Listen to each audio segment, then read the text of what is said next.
আমরা এই মুহূর্তে দাঁড়িয়ে আছি রাজধানী দিল্লির মতিলাল নেহরু মার্গে এবং ৯ নম্বর মতিলাল নেহরু মার্গ। এখানে কেন্দ্রীয় মন্ত্রী ভূপেন্দ্র যাদব তার বাসভবন এটা, এবং এখানেই কিন্তু এই বাসভবনেই ঘণ্টা দুয়েক আগে তৃণমূল কংগ্রেসের ১ ডজনেরও বেশি বিদ্রোহী সাংসদ তারা বৈঠক করেছেন কেন্দ্রীয় মন্ত্রীর সঙ্গে। ঘটনাচক্রে দিল্লি বিমানবন্দরে নেমে সরাসরি ভূপেন্দ্র যাদবের বাড়িতে এসে উপস্থিত হয়েছিলেন রাজ্যের মুখ্যমন্ত্রী শুভেন্দু অধিকারী।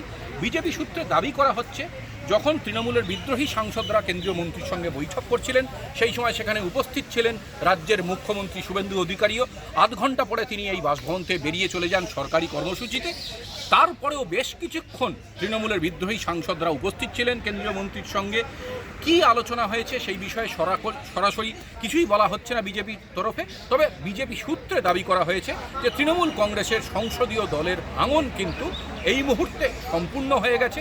খুব শীঘ্রই বিদ্রোহী তৃণমূল সাংসদরা লোকসভার স্পিকারের কাছে চিঠি লিখে নিজেদের অবস্থান জানিয়ে দেবেন এবং তারা আলাদা একটা গোষ্ঠী তৈরি করবেন। পরবর্তীকালে সেই গোষ্ঠী কিভাবে এগোবে, পুরো রণকৌশল কি হবে, পুরোটাই কিন্তু এই মুহূর্তে নিয়ন্ত্রণ করা হচ্ছে ভারতীয় জনতা পার্টির তরফ থেকেই, এমনটাই জানা যাচ্ছে বিজেপি সূত্রে।